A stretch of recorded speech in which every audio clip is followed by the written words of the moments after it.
Assalamualaikum warahmatullahi wabarakatuh. Alhamdulillah, salatu wassalamu ala rasulillah amma ba'd.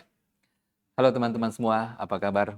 Semoga antum dan kita semua selalu senantiasa diberikan kesehatan dan keberkahan oleh Allah Subhanahu wa Ta'ala. Hari ini kita berada pada program Tanya Jawab seputar agama, yang mana program ini insya Allah Ta'ala akan selalu dibersamai oleh Ustadz yang berkompeten di bidangnya. Dan acara ini terselenggara atas kerjasama Dakwah Media Kreatif dan Rumah Makan Putra Pak Nurdin beserta kaos Cakap PKU, kaos terbaik di Pekanbaru, kaosnya oleh-oleh terbaik di Pekanbaru. Nah, gini Steve, kita melihat fenomena saat ini pergaulan bebas, pergaulan yang salah arah gitu kan. Ini kira-kira menurut antum gimana? Kita sama-sama punya anak nih. Iya betul Bang. Anak kita sudah mulai beranjak remaja gitu kan.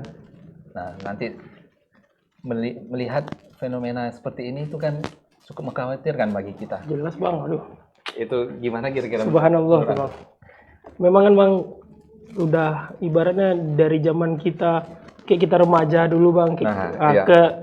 makin ke akhir kayak Apa yang kan, sudah makin beda gitu. bablas tuh Bang, kayak pergaulan tuh makin vulgar, Iya. makin apa. Kayaknya memang ya salah satu yang bisa membentengi itu memang ilmu agama tadi Bang. Benar. Karena kan Bang di zaman-zaman kita muda-muda dulu aja Bang, ya walaupun kita nggak terlalu aktif di agama gitu kan, kayaknya kita masih ada ibaratnya adab-adab kita masih terjaga. Kayak sekarang ini kan Bang kayaknya udah lost aja, ya. Kayak itu udah memang butuh itu, kayak agama tuh memang jadi Sebagai fondasi kita. ya tameng juga Bang, tameng untuk pelindung kita, orang-orang terdekat kita. Memang disitulah peran agama tuh memang untuk kita tuh sangat berpengaruh Bang. Nah, mumpung kita ada Ustadz nih Bang, kita di program perdana kita ini, alangkah baiknya coba aja kita sharing-sharing sama Ustadz. Ustadz, apa kabarnya Ustadz? Alhamdulillah. Masya Allah. Alhamdulillah sehat. Sehat, Khair, ya? alhamdulillah. Lagi sibuk apa sekarang Ustadz? Masya Allah. Kalau kesibukan ya dakwah, ada kajian-kajian, begitu juga membimbing jemaah umroh terkadang. Didik anak-anak, ngantar dan pulang sekolah. Nah, tapi ini Bang, Ya. sebelum Ana izin Bang, kayak travel Ustadz nih lagi sibuk-sibuk ini Bang. Umroh nih, lagi semangat-semangatnya Ustadz nih. Ana lihat status Ustadz nih Bang. Berangkat lagi Ustadz umroh. Masya Allah nih Bang. Berarti selain umroh Ustadz, kajian rutin tetap jalan Ustadz ya? Insya Allah ya. Kecuali ya pas kita lagi di sana. Lagi di sana ya tentu libur dulu. Jadi ya kecil-kecilan, dikit-dikit.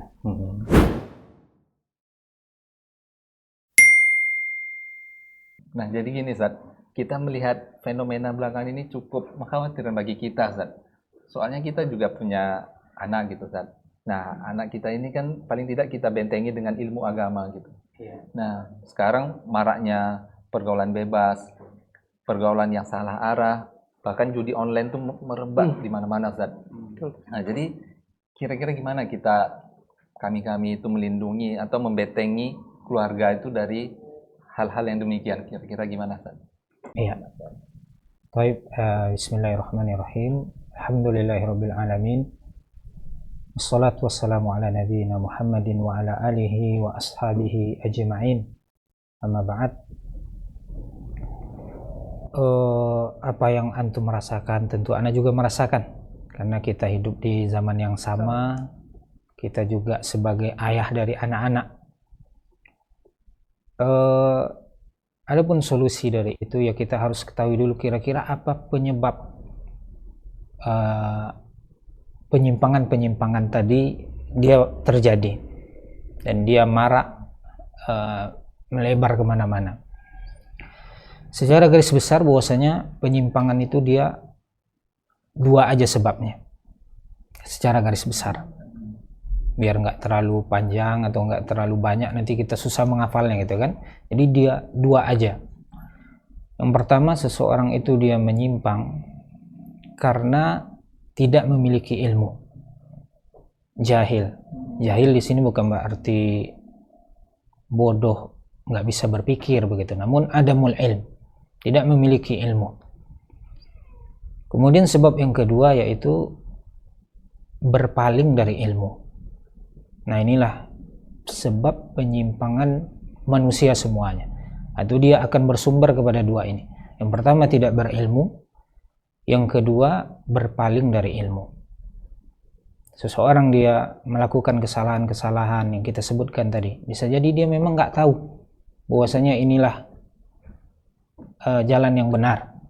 Kemudian dia tidak tahu yang kanankah harus dipilih atau yang kiri, mana yang halal, mana yang haram, buta dia dari itu. Maka akhirnya dia melakukan atau jatuh kepada penyimpangan atau salah arah tadi. Dan Allah Subhanahu wa taala mengatakan dalam Al-Qur'an, wallahu akhrajakum min butuni ummahatikum la ta'lamuna syai'a. Dan Allah yang keluarkan kalian dari perut ibu kalian masing-masing dalam keadaan kalian tidak mengetahui apa-apa. Tak seorang pun dari kita yang lahir kemudian dia sudah bisa Al-Fatihah, dia paham umpamanya tafsiran, bahkan kita tak bisa bedakan mana alif, mana ba, mana ta, mana sa, mana jim, mana ha, mana kha. Namun itu tentu harus belajar. Jadi kalau seandainya sebabnya tadi dia tidak berilmu, maka dia harus belajar. Dan Allah mengatakan wa ja'ala lakumus sam'a wal absara wal afidah. Dan Allah jadikan untuk kalian, Allah ciptakan untuk kalian pendengaran, penglihatan dan akal. Dan perangkat-perangkat itu Allah ciptakan untuk kita agar kita bisa menimba ilmu, agar bisa thalabul ilm. Dengan itu kita tahu mana yang baik, mana yang buruk, mana yang huda, mana yang dolal, mana yang hak, mana yang batil, mana yang sunnah, mana yang tidak sunnah. Dengan itu insya Allah kita akan mengetahuinya dengan belajar. Kemudian penyebab yang lain yaitu al-i'rad anil ilm, berpaling dia dari ilmu. Nah ini berarti ada kenakalan di dia. Dia sudah tahu ilmunya, namun dia tidak mau untuk berada di atas ilmu itu. Seseorang mengetahui bahwasanya umpamanya riba itu haram, dia tahu, namun dia tidak mau melepaskannya. Seseorang tahu bahwasanya khamar haram, namun dia suka dengan khamar dan dia tidak mau melepaskannya. Yang lain mengetahui zina itu haram, namun dia tetap melakukan. Yang lain mengetahui bahwasanya meninggalkan sholat yang 5 waktu itu diharamkan di dalam agama kita, namun dia tetap tinggalkan. Ada sebagian kaum muslimin yang sholatnya cuman 2 kali kadang, maghrib dan isya. Ada yang hanya ketika di kantor, zuhur dan asar. Sementara Allah wajibkan kita 5 kali sehari semalam. Dan dia mengetahui bahwasanya meninggalkan sholat dosa yang besar, namun dia tidak bisa melepaskan dirinya dari itu.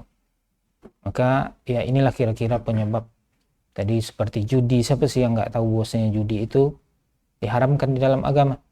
Kemudian penyimpangan dalam masalah seksual, zina, minum khamar dan lain-lainnya. Jadi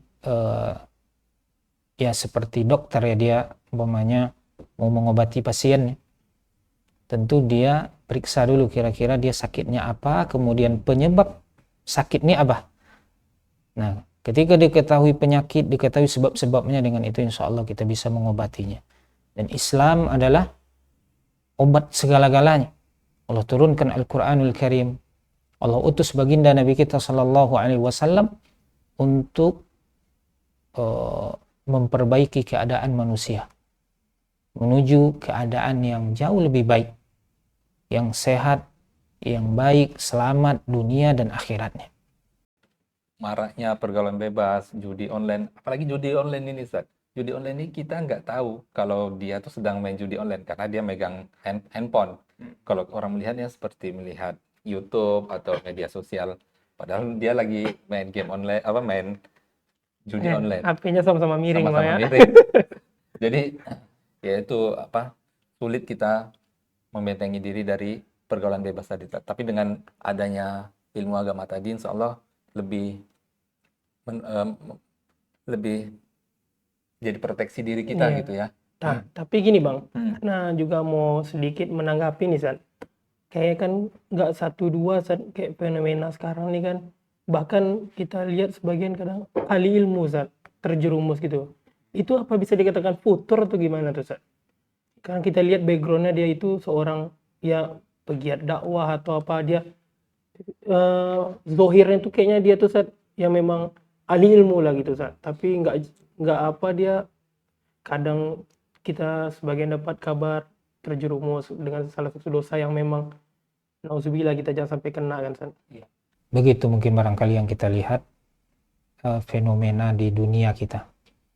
Bahwasanya ya yang pertama tadi masalah judi online yang antum sebutkan, kemudian juga kalau judi online barangkali biasa ya orang awam, orang biasa, kemudian ya anak muda atau mungkin anak kita lihat seolah-olah dia lagi nonton YouTube, lagi main game gitu. Iya. Namun ternyata melakukan judi online. Perbuatan ya judi online. Aktivitas ilegal Ustaz ya. Iya, Nah, jadi ditanamkan ilmu tadi, ilmu keagamaan dan merasa selalu diawasi oleh Allah Subhanahu wa taala itu sangat penting. Muraqabatullah. Bahwasanya dia merasa dipantau oleh Allah taala dimanapun dia berada. Baik di khalayak orang ramai atau dia sendiri di kamar. Nah, kalau seandainya tertanam ilmu agama dengan baik, kemudian tertanam ketakutan kepada Allah Subhanahu wa taala, rasa takut. Wa amma man khafa maqama rabbih, kata Allah taala, wa nahan nafsa 'anil hawa. Dan adapun orang-orang yang dia takut dengan maqam Rabbnya, kedudukan Allah Subhanahu wa taala, wa nahan nafsa 'anil hawa, dan dia menahan dirinya dari hawa nafsunya. Ini memang harus ada mujahadah. Karena barangkali kalau judi online kan enak dia. Hanya sekedar duduk sambil main dapat uang gitu kan. Betul. Dapat uang. Kalau lagi menang tapi banyak juga kalahnya. Iya. Bahkan banyak kalahnya. Banyak kalahnya. Hanya menang itu hanya apa? Pemanisnya. Manis ya. Daya tarik. Bahkan tak sedikit yang harus jual kendaraan, jual rumah, pinjam utang, pinjam uang dan lain-lain. Nah, ya itulah dia bisikan syaitan kepada manusia. Yang mana syaitan ini berusaha untuk menghiasi perbuatan-perbuatan yang jelek menjadi baik. Seolah-olah ini indah, ini bagus, ini yang bermanfaat, ini jalan pintas begitu dalam hidup. Sementara sebenarnya syaitan itu adalah musuh kita dan tidaklah memerintahkan kita kecuali untuk melakukan perbuatan yang jahat, perbuatan yang keji. Kemudian juga terjadinya permusuhan di kalangan manusia.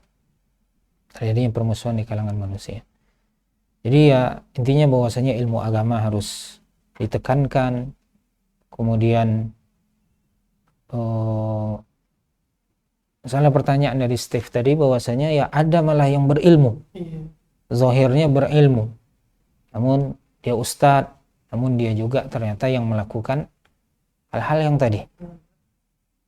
Nah ya semuanya kita kembalikan kepada Allah Subhanahu wa taala tentunya. Bahwasanya hidayah itu adalah milik Allah. Dan Allah Subhanahu wa taala di tangannya hidayah yang disebut dengan hidayah sebenarnya dibagi kepada dua bagian. Oleh para ulama kita ada namanya hidayatul dilalah wal bayan, dan ada lagi hidayatul taufik wal ilham. Nah, hidayatul bayan atau hidayatul dilalah ini semuanya memiliki.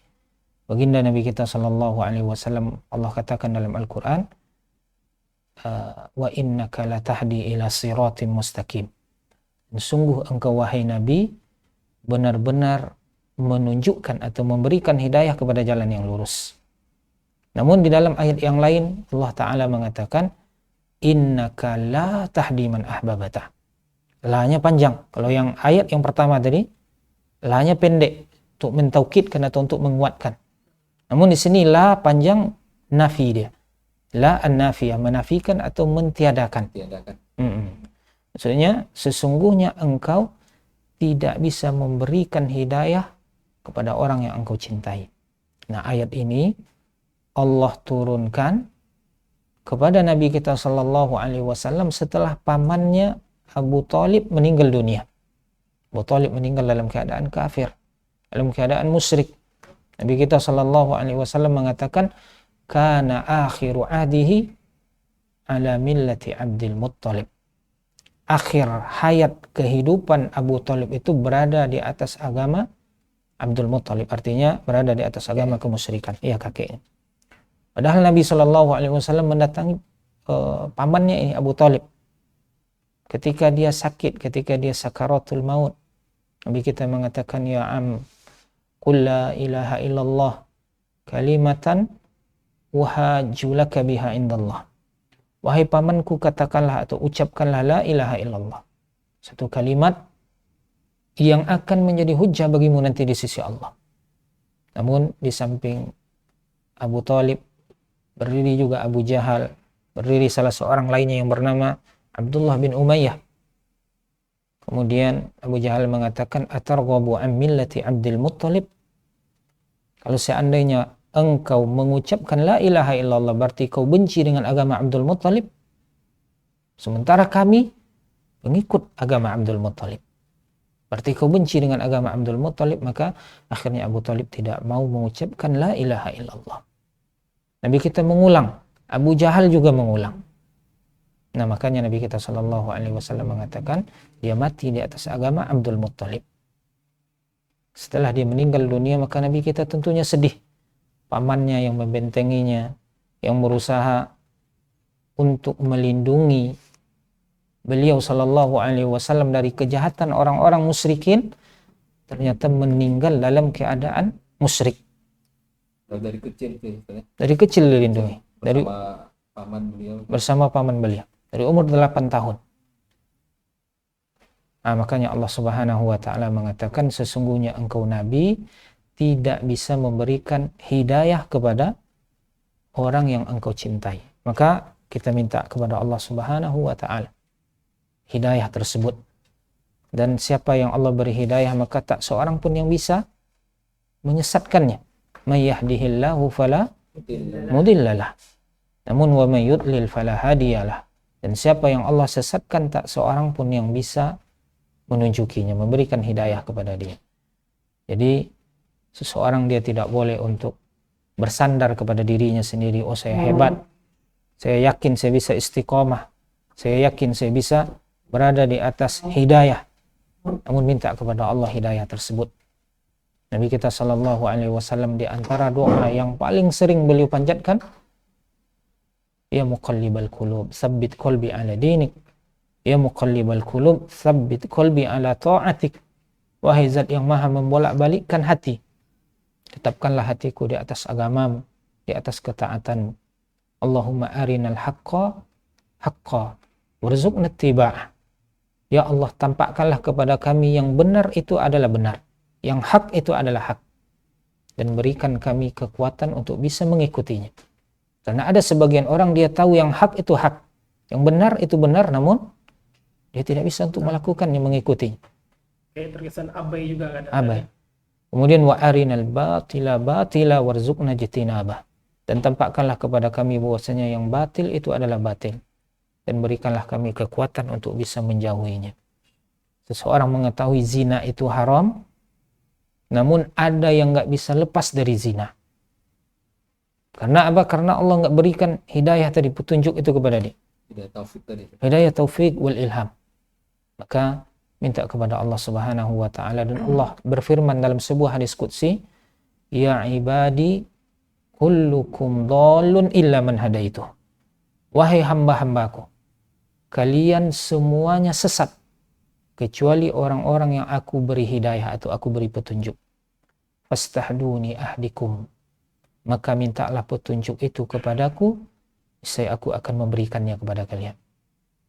Jadi dalam satu kalimat ini Allah Subhanahu wa taala menyebutkan dalam 3 gaya bahasa. Yang pertama ada khobar, atau ada berita, ada informasi dari Allah. Allah mengabarkan, ya ibadi kullukum dhalun illa man hadaitu. Wahai hamba-hambaku, kalian semuanya sesat. Berarti semua manusia ini sesat. Bahkan Nabi kita sallallahu alaihi wasallam, apa kata Allah taala? Wa wajadaka dhallan fahada. Dan dia Allah mendapati engkau dalam keadaan sesat lalu Allah memberikan hidayah kepadamu, maka semua kita adalah sesat. Kecuali kata Allah Ta'ala, orang yang aku berikan hidayah kepadanya. Nah ini berita, harus kita benarkan berita dari Allah. Datang berita dari Allah, datang informasi dari Allah, maka kita mengatakan, kami membenarkan berita ini wahai Allah. Kemudian datang perintah, fastahduni, maka mintalah oleh kalian hidayah itu kepadaku. Kemudian datang janji dari Allah, ahdikum, niscaya aku akan memberikan hidayah itu kepada kalian. Jadi siapa yang benar, sungguh-sungguh, jujur dia minta hidayah kepada Allah, maka Allah pasti akan berikan kepada dia hidayah. Karena Allah tidak pernah ingkar janji. Innallaha la yukhliful mi'ad. Sungguhnya Allah tidak pernah mengingkari janjinya. Kemudian Allah Subhanahu wa taala juga mengatakan, walladzina jahadu fina lanahdiyannahum subulana. Sesungguhnya orang-orang yang bersungguh-sungguh meniti jalan kami, maka sungguh akan kami berikan hidayah kepada mereka untuk meniti jalan itu. Jadi harus ikhlas, kemudian sungguh-sungguh meniti jalan Allah, kemudian tidak bersandar kepada diri sendiri, namun tawakal kepada Allah, banyak-banyak berdoa kepada Allah, banyak minta pertolongan kepada Allah Subhanahu wa taala. Jadi jangan seseorang dia merasa sombong dengan ilmunya, Rasa aman gitu. merasa aman, Jaminan berarti. tidak jaminan. Paman Nabi Shallallahu Alaihi Wasallam, tak ada jaminan untuk meninggal dalam keadaan muslim. Seorang ustadz umpamanya, tamat luar negeri, LCMA atau apa umpamanya, Dokter sekelas dokter. walaupun dokter, sekelas dokter, maka tak ada jaminan seseorang itu selamat dari fitnah, baik itu fitnahnya syahwat ataupun fitnah subuhat. Ini kan Ustadz udah panjang lebar menjelaskan yang Masya Allah. Tapi satu poin yang Anda tangkap saat yang sepertinya kayaknya bagus nih Ustadz. Yang Ustadz katakan tadi mengenai selalu diawasi itu Ustadz. Iya. Kayaknya itu memang kalau kita sampaikan ke keluarga kita, terutama ke anak-anak kita Bang, bahwa pengen melakukan sesuatu itu Ustadz, kalau kita merasa selalu diawasi Ustadz, berarti kan ada ketakutan kita kalau pengen melakukan hal yang batil atau hal yang kejahilan, kayak kita, aduh kita diawasi nih kan gitu kita Ustadz. Lalu akhirnya kita berpikir ulang nih Bang, pasti kan gitu kan Bang. Kayak gitu, ya. Nah makanya kayaknya memang yang Anda tangkap tadi garis besarnya salah satu poin penting itu selalu merasa diawasi itu kayaknya sangat bagus kita terapkan Bang. Betul, betul.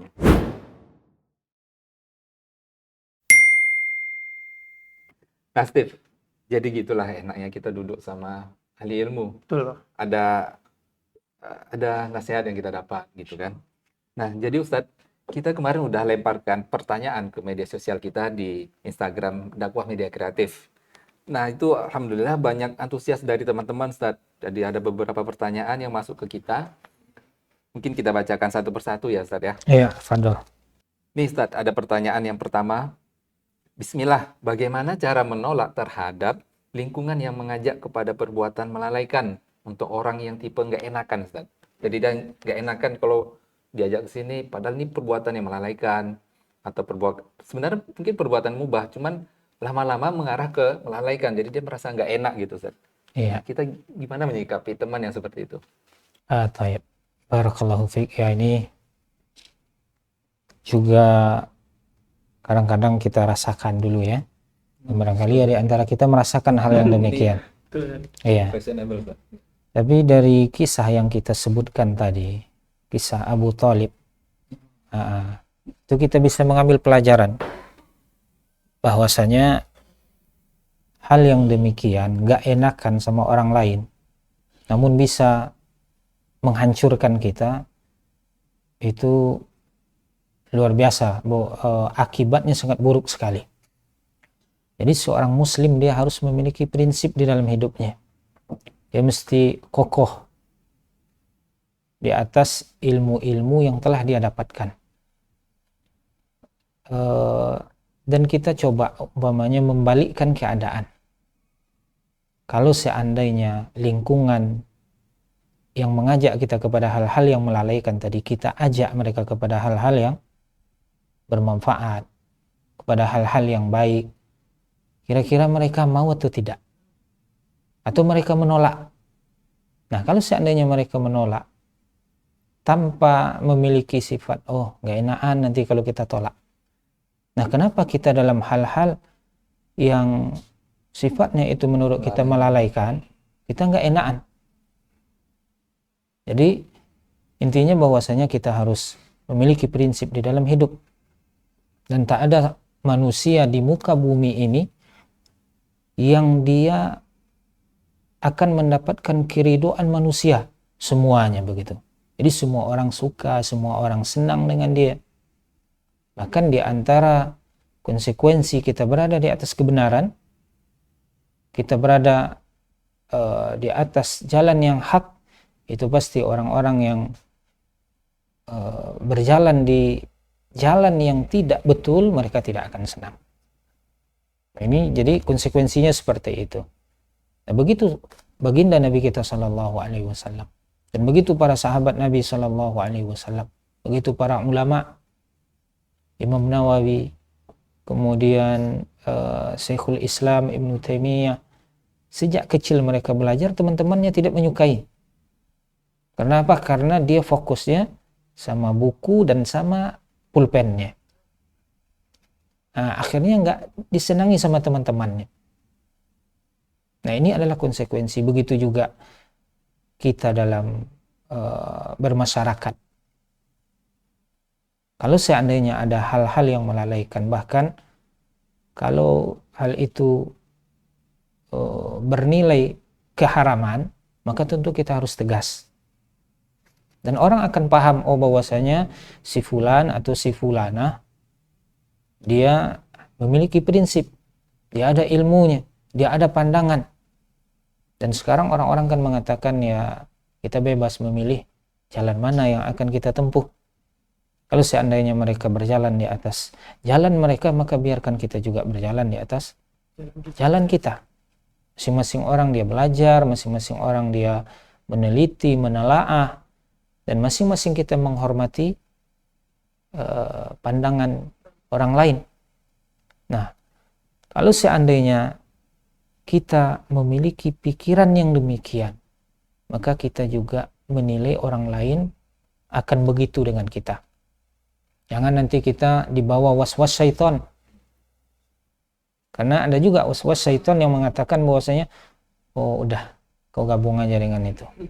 Nah, kau jangan berprinsip dalam hidupmu. Tinggalkan agamamu. Kemudian sedikit demi sedikit akhirnya kita jatuh kepada hal-hal yang melalaikan tadi.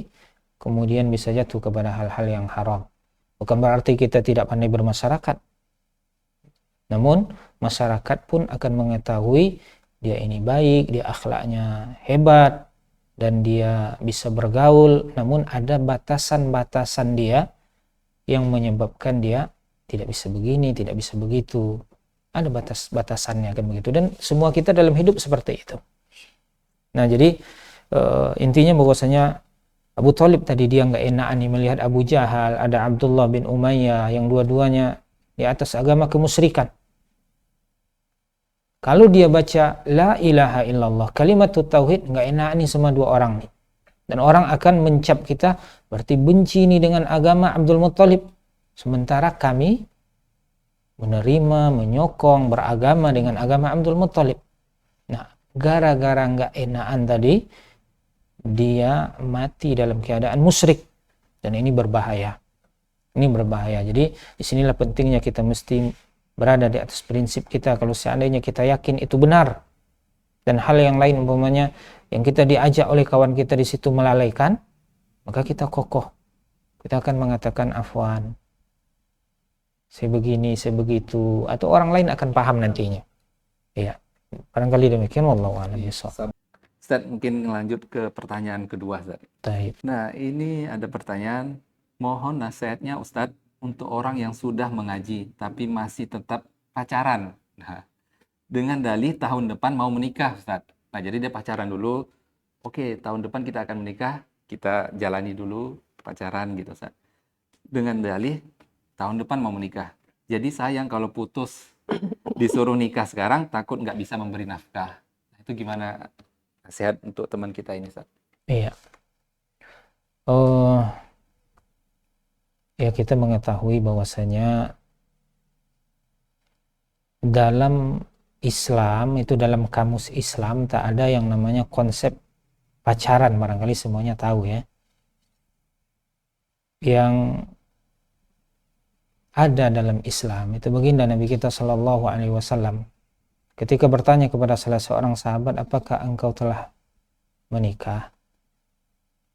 Atau seorang sahabat dia akan menikah, maka baginda Nabi kita bertanya kepadanya, anazorta ilaiha, apakah engkau telah melihatnya? Apakah engkau telah menazornya? Begitu.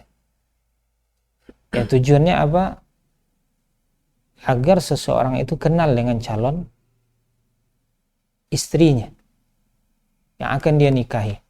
Jadi bukan berarti juga dalam Islam bahwasanya diharamkan pacaran berarti kayak beli kucing dalam karung, kata orang. Itu istilah orang seperti itu. Iya. Ta'aruf tapi seolah-olah beli kucing dalam karung. Iya. Bukan seperti itu sebenarnya. Bukan seperti itu.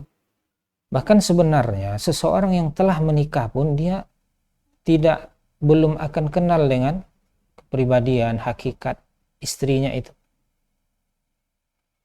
Nah,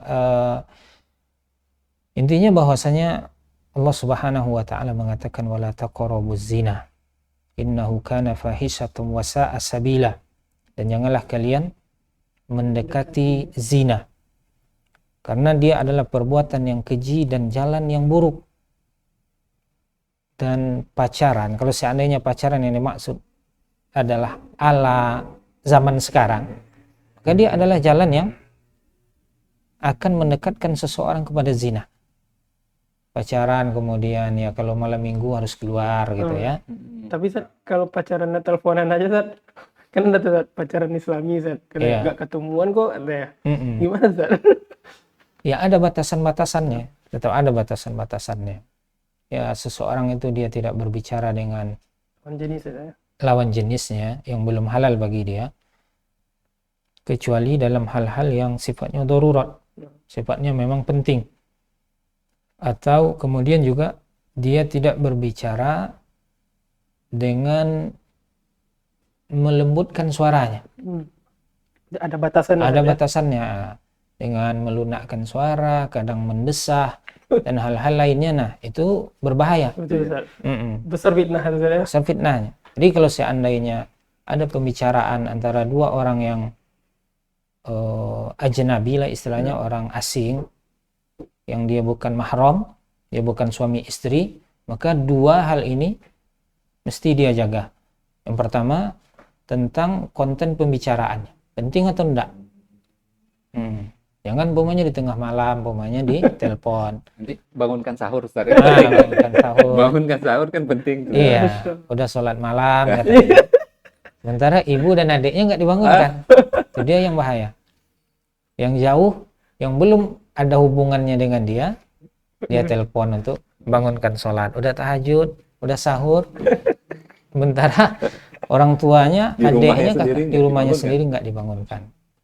Jadi konten pembicaraan, dia penting atau tidak. Kemudian juga pembicaraannya tidak menjurus kepada hal-hal yang mengundang syahwat. Intinya isinya itu, apa pembicaraannya tentang apa. Kemudian yang kedua, suara dalam berkomunikasi antara lawan jenis. Harus tegas, kemudian ya tidak melunakkan suara, sengaja dilembut-lembutkan, sengaja dilembut-lembutkan atau bahkan mendesah ketika berbicara. Nah, maka ini berbahaya. Jadi kalau seandainya dua hal ini terjaga, maka boleh dia berkomunikasi maksudnya. Pas lagi masih dalam dua koridor tersebut lah Sad ya. Memang itu yang dijaga. Nah Sad, kayaknya itu seperti udah jelas lah Bang ya. Kayak Ana boleh bertanya gak nih Bang? Lanjut.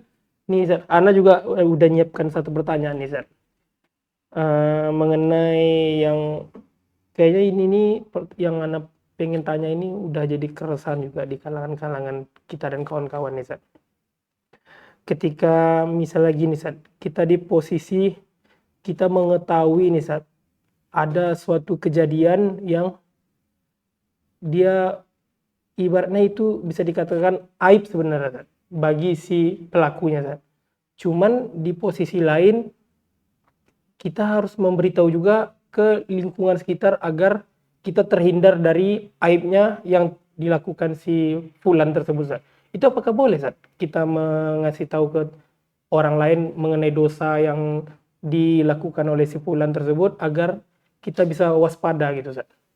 Iya, barakallahu fiik. Ya, pertanyaannya bagus sekali. Ya, dia termasuk ke perbuatan gibah yang dibolehkan. Ya. Karena gibah ini kan menyebutkan keburukan seseorang tidak di hadapannya. Nah, gibah ini diharamkan di dalam agama Islam. Dan Allah Ta'ala mengatakan wala yaqtab ba'dukum ba'dah. Dan janganlah sebagian kalian menggibahi sebagian yang lain. Ayuhibbu ahadukum ayyakula lahma akhihi maitan fakarihtumuh. Apakah kalian menyukai untuk memakan bangkai saudaranya yang telah mati? Tentu kalian membencinya, kita tidak menyukai itu. Namun kalau ada hal-hal yang menyebabkan kita harus mengungkapkannya, maka itu dibolehkan. Para ulama mengatakan bahwasanya gibah dibolehkan dalam 6 hal. Di antaranya yang ini. Di antaranya adalah untuk memperingatkan manusia dari kejahatan orang tersebut. Bahkan rasa-rasanya orang itu akan terpapar oleh perbuatan jahat orang itu, kemudian kita tahu orang itu jahat. Dan dia kita rasani sedikit lagi jadi korban nih bagi orang itu. Namun kita diam aja, malah kita berdosa. Jadi sampaikan kepada orang itu bahwasanya si fulan dia memiliki penyakit ini itu, hati-hati. Karena apa? Karena saya mengetahuinya, ini bukti-buktinya. Nah, saya menyampaikan ini biar antum atau biar anti tidak menjadi korban. Maka ini dibolehkan untuk menyampaikan hal yang demikian. Dibolehkan saja. Dibolehkan. Karena kan ada ini kayak penyakit kayak klepto itu kan Zat. Karena orang yang hobi ngambil barang orang lain. Itu kan berbahaya kalau ada orang yang bersama dia di sekelilingnya gitu Zat. Sementara misalnya yang kita tahu ada teman-teman kita yang lain udah pernah jadi korban gitu kan Zat. Berarti kan boleh kita memberikan informasi, bukan termasuk dalam gibah yang berdosa berarti Zat ya? Bukan, ya. Yang penting niat kita tadi bahwasanya untuk menyelamatkan saudara kita yang lain dari kezoliman atau kejahatan dia tadi. Masya Allah. Masya Allah. Jadi itu gibah yang dibolehkan ya? Gibah yang dibolehkan. Dan Nabi kita kan mengatakan bahwasanya unsur akhaka zaliman au mazluman.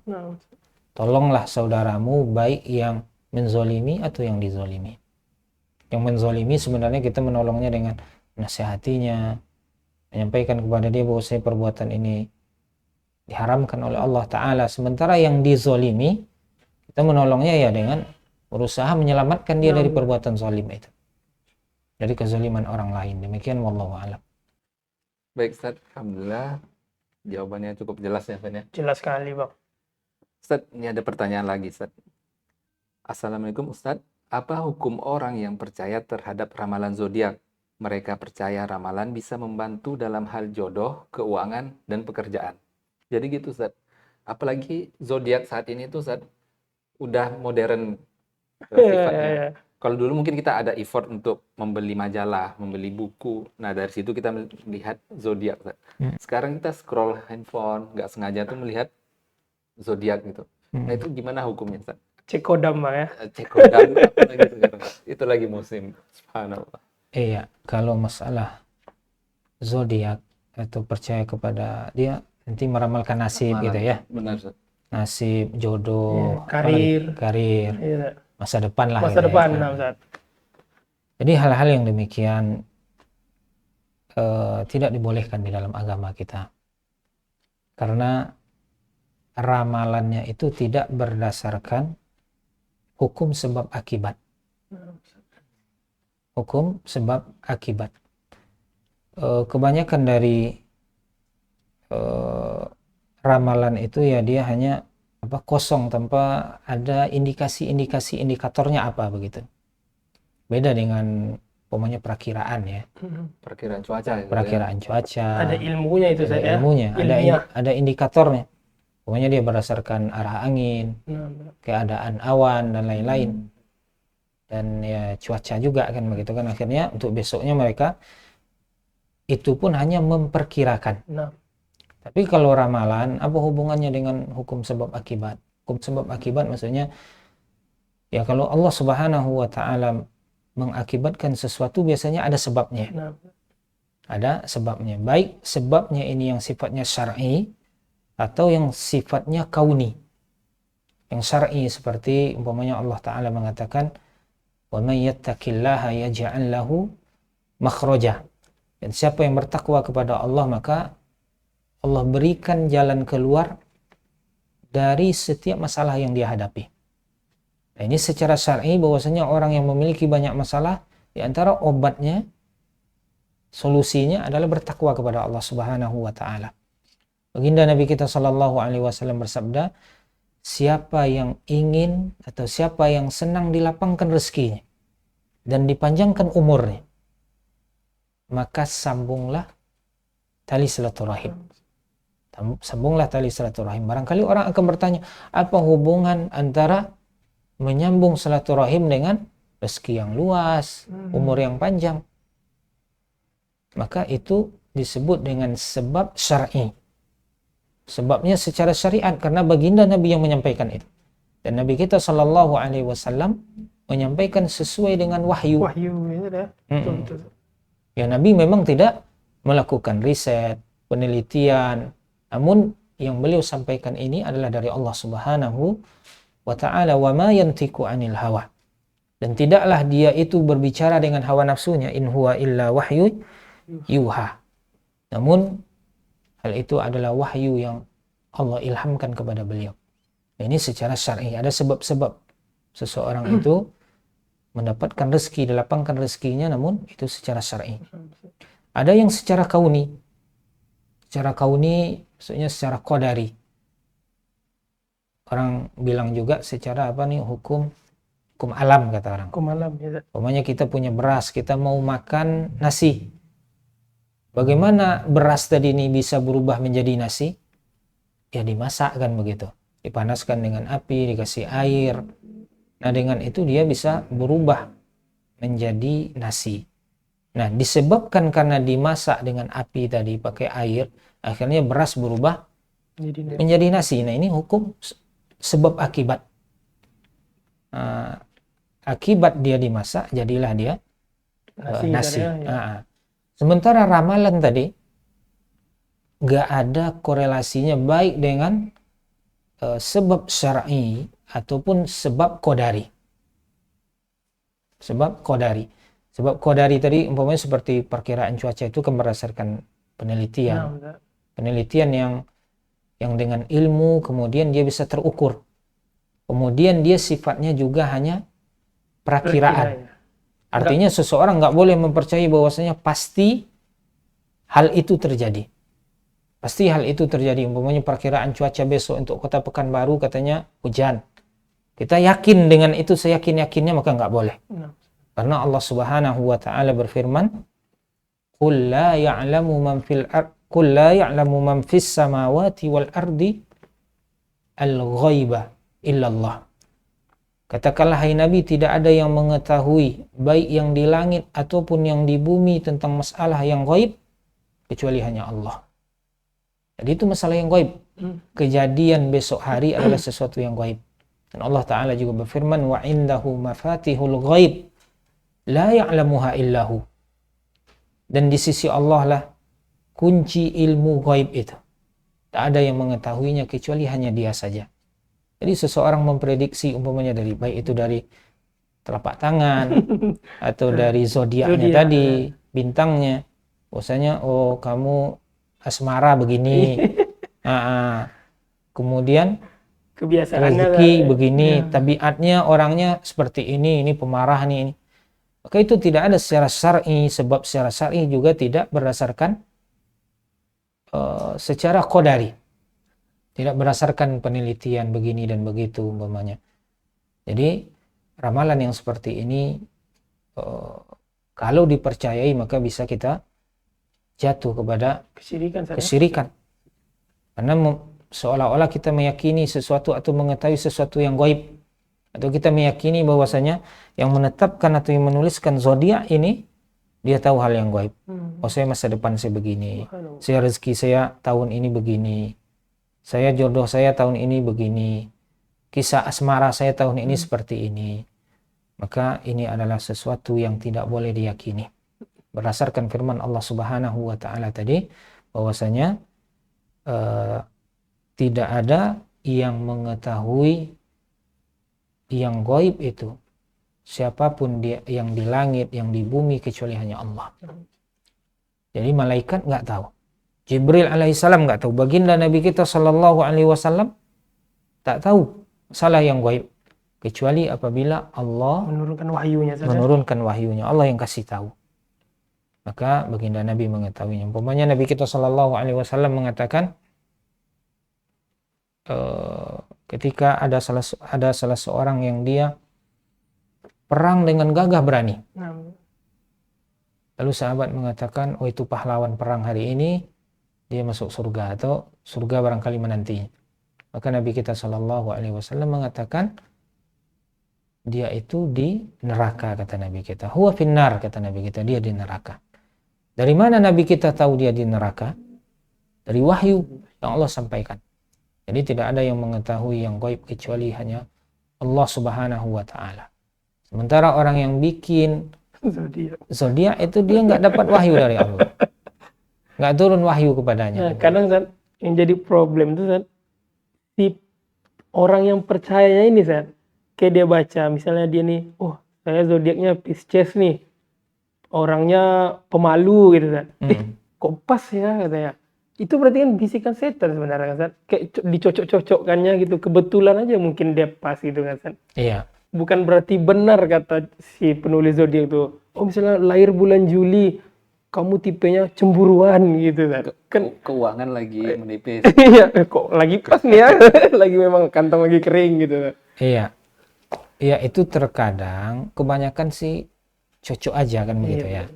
Karena apa? Artinya kita pun, pokoknya Pisces umpamanya bulan apa. Kemudian ternyata yang bulan Juli, bulan September, bulan Oktober juga cocok dengan dia. Iya. Karena rata-rata kantong orang pada tipis. Iya, betul. Kemudian kalau sifat malu itu rata-rata dimiliki oleh semua orang. Nah, Cuman ada yang sangat pemalu, ada yang kadar malunya ya berbeda. kadar malunya itu yang berbeda. Ada yang malu-malu merpati, kata orang kan. Ada yang malu-malu tapi mau. Iya. Ya, ada sebenarnya malu itu ada di kita semuanya. Nah, Nah, cuman terkadang ketika dia baca itu dia yakini, oh iya ya saya seperti itu. Kemudian akhirnya dia tidak mau bergerak dari apa yang tertulis di situ. Dan bagaimana ya seseorang hanya dari bulan kemudian bisa mengetahui karakter seseorang. Sementara sebenarnya karakter itu kaya di kita nih. betul. Di kita ada sifat pemalu, di kita ada sifat marah, di kita ada sifat berani, di kita ada sifat-sifat yang lain. Allah ilhamkan kepada kita sifat-sifat yang baik dan juga sifat-sifat yang buruk.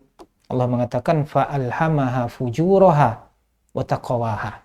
Kami ilhamkan kepada diri itu sifat fujur, sifat buruk dan juga sifat takwa. Namun ada yang lebih condong kepada sifat buruk, ada yang akhirnya dia lebih condong kepada sifat takwa. Jadi sebenarnya kita ini memiliki karakter yang amat sangat kaya.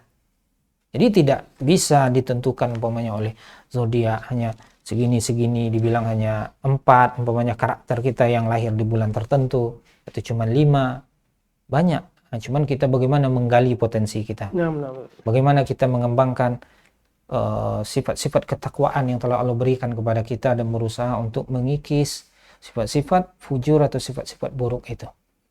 Nah, jadi jangan dijadikan itu sebagai patokan. Bahkan ya tidak ada gunanya kita menoleh melihat itu. Nggak ada, karena sedikit pun nggak akan menentukan masa depan. Kemudian bercermin ke tulisan-tulisan seperti itu untuk masa depan kita adalah sesuatu yang merugikan diri kita sendiri. Takutnya jadi pembodohan ya Ustaz. Pembodohan, kemudian jatuh kepada kesyirikan kalau meyakininya. Itu yang terburuknya Ustaz ya. Itu yang sangat buruk sekali. Nah, Masya Allah nih Ustaz. Ini Ana juga dapat nih Ustaz dari media sosial kita Ustaz. Assalamualaikum Ustaz. Mohon kiat-kiatnya Ustaz supaya pergaulan tidak salah arah, bagaimana Ustaz? Ya. Jadi dia minta kiat-kiatnya nih Ustaz. Baik, barakallahu fiik. Ini sebagai closing atau penutup ya. Bagaimana kita agar tidak salah arah dalam bergaul, dalam menjalani kehidupan di dunia ini. Yang pertama sebagaimana yang kita sampaikan di awal tadi, kita mesti menjalani hidup ini dengan ikhlas. Kita berusaha untuk melakukan amalan-amalan kita dengan ikhlas. Ini sangat menentukan sekali dengan jalan yang akan kita tempuh ke depan.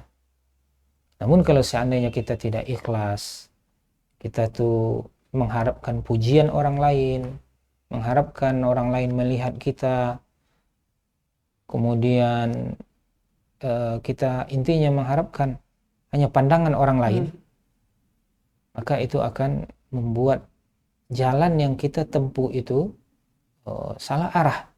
Kita akan salah dalam menempuh jalan. Namun kita harus ikhlas kepada Allah Subhanahu wa Ta'ala. Ini faktor utama. Kita ikhlas dalam sholat kita ikhlas dalam belajar, kita ikhlas dalam menuntut ilmu, kita ikhlas dalam berpuasa, kita ikhlas dalam berdakwah. Nah, ini semua amalan yang kita lakukan, berinfak, bersedekah, ikhlas, bangun masjid, buka sekolah dan lain-lain, mesti ikhlas. Nah, kalau seandainya kita berpijakan dengan keikhlasan ini, maka insya Allah Ta'ala jalan ke depannya itu Allah akan bantu kita. Jadi yang pertama ikhlas. Kemudian yang kedua, perlu mujahadah. Mujahadah artinya bersungguh-sungguh meniti kebenaran itu. Karena sebagaimana yang kita sampaikan tadi, ada orang yang dia tahu ilmunya namun dia tidak bisa mengamalkannya. Ada orang yang tahu bahwasanya ini batil namun dia tidak bisa keluar darinya. Karena apa? Karena nggak enakan tadi. Atau karena hal-hal yang lain, karena dia sudah merasa menjadi pemimpin di situ. Jadi harus mujahadah. Harus dia berusaha untuk menahan hawa nafsunya. Dan dia mengikuti jalan Rasulullah Sallallahu Alaihi Wasallam. Ada sebuah hadis diriwayatkan dari Nabi Sallallahu Alaihi Wasallam. Hadisnya secara sanad didhaifkan, namun secara makna hadisnya itu sahih. Yang mana Nabi kita bersabda dalam riwayat tersebut, la yu'minu ahadukum hatta yakuna hawahu tabi'an lima ji'tu bih. Tidak sempurna iman salah seorang dari kalian sampai hawa nafsunya itu mengikuti apa yang aku bawa. Mengikut kepada apa yang aku bawa. Nah, secara sanad hadisnya dhaif, namun secara makna dia benar.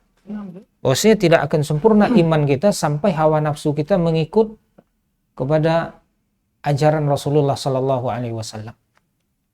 Jadi kita tidak mengikuti hawa nafsu kita sendiri. Jadi yang kedua mujahadah, mesti bersungguh-sungguh dan jalan meniti atau kesungguhan dalam meniti jalan yang lurus, jalan yang benar itu sangat diperlukan. Dan jangan kita mengatakan bahwasanya oh ini jalannya mulus, seolah-olah dia bagaikan jalan yang dibentangkan karpet merah di situ, bertaburan bunga mawar di kiri kanannya, tidak. Namun jalan menuju surga Allah Subhanahu wa Ta'ala amatlah terjal, amatlah berat. Dan tidak sedikit orang-orang yang tergelincir kakinya di sana. Maka perlu mujahadah, perlu kesungguhan. Perlu kita untuk menyabarkan diri kita di atas itu. Dan lihat bagaimana para sahabat, lihat bagaimana Nabi kita Sallallahu Alaihi Wasallam menghadapi rintangan-rintangan. Kemudian yang berikutnya, jadi keikhlasan, kemudian mujahadah, kemudian yang lainnya dengan belajar tadi, terus belajar, dan ilmu yang akan membuat terang segala-galanya. Namun kejahilan, tidak memiliki ilmu ini yang akan membuat kita terombang-ambing. Bisa jadi kita salah arah dalam berjalan. Jadi terus belajar. Belajar tidak mengenal batas finish. Finishnya kapan? Imam Ahmad mengatakan minal mahbarah ilal makbarah. Minal mahbarah artinya tempat tinta. Dari tempat tinta sampai makbarah. Makbarah kuburan. Belajar itu sejak kita kenal pulpen, sejak kita kenal pena, sejak kita kenal kertas sampai masuk dalam kubur nanti. Imam Ahmad kemana-mana walaupun sudah putih jenggotnya, namun selalu bawa pena, selalu bawa kertas begitu. Intinya terus belajar. Kemudian yang selanjutnya yaitu berdoa kepada Allah Subhanahu wa taala. Harus banyak berdoa, rajin-rajin berdoa kepada Allah Subhanahu wa taala. Karena hidayah ada di tangan Allah. Siapa yang Allah tunjuki, maka tidak akan ada seorang pun yang bisa menyesatkannya. May yahdihillahu fala mudhillalah. Namun siapa yang Allah sesatkan, tak seorang pun yang bisa memberikan hidayah kepadanya. Jadi banyak-banyak berdoa kepada Allah, semoga Allah Subhanahu wa taala tampakkan kepada kita bahwasanya jalan yang benar itulah dia. Dan Allah berikan kepada kita kekuatan untuk bisa mengikutinya. Makanya sebaik-baik doa yang kita panjatkan kepada Allah itu adalah ihdinas siratal mustaqim. Tunjukilah kami jalan yang lurus. Bahkan itu kita baca dalam setiap solat kita. Baik itu solat wajib ataupun solat sunnah. Solat nafilah. Bahkan di setiap rakaatnya kita berdoa seperti itu. Setiap rakaatnya kita baca ihdinas siratal mustaqim. Tunjukilah kami jalan yang lurus. Tunjukilah kami jalan yang lurus. Artinya memang tunjukkan kepada kami mana yang benar, mana yang jalan yang lurus itu. Kemudian tunjukkan kepada kami bagaimana tafsilan atau perinciannya. Tunjukilah kami jalan yang lurus. Maksudnya siratal ladzina an'amta alaihim, jalan orang-orang yang engkau berikan karunia atau nikmat kepada mereka. Jalan siapa itu? Jalan para minan nabiyyin was-siddiqin was-syuhada'i was-shalihin wa hasuna ulaika rafiqa. Jalannya para nabi, jalannya para siddiqin, jalannya para syuhada dan orang-orang soleh. Nah, jalan inilah jalan orang-orang yang lurus. Namun kita minta ihdinas siratal mustaqim juga minta perinciannya. Pokoknya kita mengetahui ini bahwasanya salat itu hukumnya wajib yang 5 kali sehari semalam. Bagaimana perinciannya? Apa syarat-syaratnya? Apa rukunnya, apa pembatalnya, apa wajibnya, kemudian waktunya dari kapan sampai kapan. Karena bisa jadi seseorang dia sholat subuh namun jam 6:30 umpamanya, atau jam 7. Dia sholat asar namun matahari sudah mulai terbenam. Sudah dekat maghrib sana. Sudah dekat maghrib umpamanya. Nah, jadi kita minta juga perinciannya itu ihdinas siratal mustaqim. Tunjukilah kami jalan yang lurus. Kemudian juga makna tunjukilah kami jalan yang lurus. Kokohkanlah kami di atas jalan yang lurus tersebut. Kokohkanlah kami agar tetap di atas jalan yang lurus itu. Sampai kapan? Sampai kita meninggal dunia. Jadi jangan lupa berdoa kepada Allah Subhanahu wa taala, banyak-banyak berdoa agar kita tidak salah arah dalam melangkah. Karena sebagaimana yang kita sebutkan tadi, tak seorang pun yang bisa menjamin dirinya akan selalu berada di atas jalan yang benar. Banyak barangkali kita lihat nih ada orang-orang yang katanya hijrah. Namun di tengah jalan ternyata balik lagi, menyimpang lagi. Apa penyebabnya? Barangkali kurang di doa. Barangkali tidak ikhlas. Atau hal-hal yang tadi ini ada yang kurang di dia. Maka kita perhatikan mungkin ikhlasnya atau mujahadahnya yang kurang. Kurang dia untuk melatih dirinya, menyabarkan dirinya di atas itu. Kemudian barangkali atau doanya yang kurang. Kita perhatikan hal-hal yang demikian dan kita meminta kepada Allah Subhanahu wa taala husnul khatimah. Husnul khatimah. Ditutup hayat kita ini oleh Allah Subhanahu wa taala dengan sebaik-baik keadaan. Di atas Islam. Ya ayyuhallazina amanu ittaqullah haqqa tuqatih. Kemudian wala tamutunna illa antum muslimun. Wahai orang-orang yang beriman, bertakwalah dengan sebenar-benar ketakwaan dan janganlah engkau tinggalkan dunia ini. Jangan engkau meninggal dunia kecuali dalam keadaan muslim. Dalam keadaan muslim. Barangkali ini yang bisa kita sampaikan. Banyak maaf. Yang benar hanya dari Allah, yang salah tentu dari kelemahan dan keterbatasan ilmu ana. Allah berlepas diri dari segala kesalahan. Ya. Alhamdulillah, Steve. Obrolan hari ini sangat berisi. Wah. Insya Allah, alhamdulillah. Daging ya. Daging semua. Jadi ngomongin daging, belum afdol rasanya kita kalau udah di rumah makan Pak Nurdin, kita belum cobain daging. Betul. Nah, Karena best sellernya tuh, Bang. bestsellernya ya, Masya Allah. Perdagingannya, Sat. Masya Allah. Kalau di rumah makan Putra Pak Nurdin ini, Sat, cincang dagingnya, cincang kambing kayak dendeng, Bang ya. Dendeng, Masya Allah, Jadi ya. favorit, Sat. Oke, langsung aja mungkin kita Boleh? panggil abang ini ya. Boleh, Sat. Kita sambil makan-makan, Sat. Sambil ya? makan. Boleh, boleh. Oke. Iya.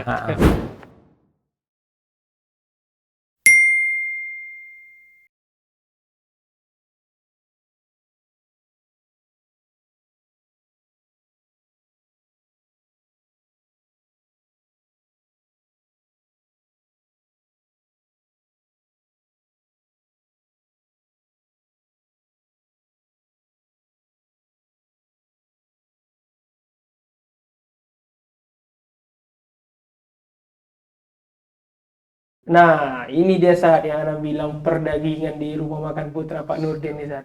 Masya Allah. Mana best sellernya yang Nah, mana? ini, Sat. Kalau di Putra Pak Nurdin itu, ini Bang Ipan. Ya. Nih, cincang dagingnya, Sat. Yang daging. Terus ada itik lado mudo, Wih, Bang Ipan. Masya Allah. Itik lado mudo. Ini nggak banyak yang ada di rumah makan Pekanbaru nih, Sat. Itik lado mudo, Sat. Terus ada itu, Bang. Nah, Satenya sate ini, itu, Sat. Bang Ipan. Masya Allah, sate. Nah, Masya Allah. Masya Allah. Boleh didekatkan, Bang Ipan. Ya, Luar langsung biasa. Kita sajikan, Sat. Jazakallah khairan. Wah, iya, Masya Sat. Allah. Yuk, mari kita makan, Bang. Sat. Bang Ipan, langsung Ayo. kita makan, Bang. Yang mana dulu kita Masya Allah. gaskan ini, Bang? Udah inilah Ini dulu. telur apa namanya? Telur dadar Parendo, Sat. Telur dadar Parendo, Sat. Subhanallah. Di dendeng. Cabai, Sat. Dendeng Sambal. Iya. baik, Sat. Masya Allah.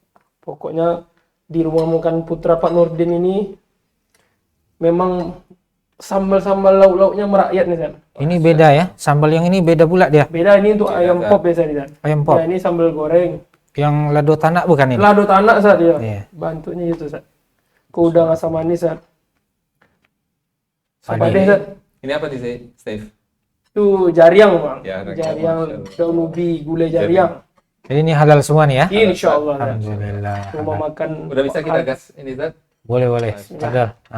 Ya, bismillahirrahmanirrahim.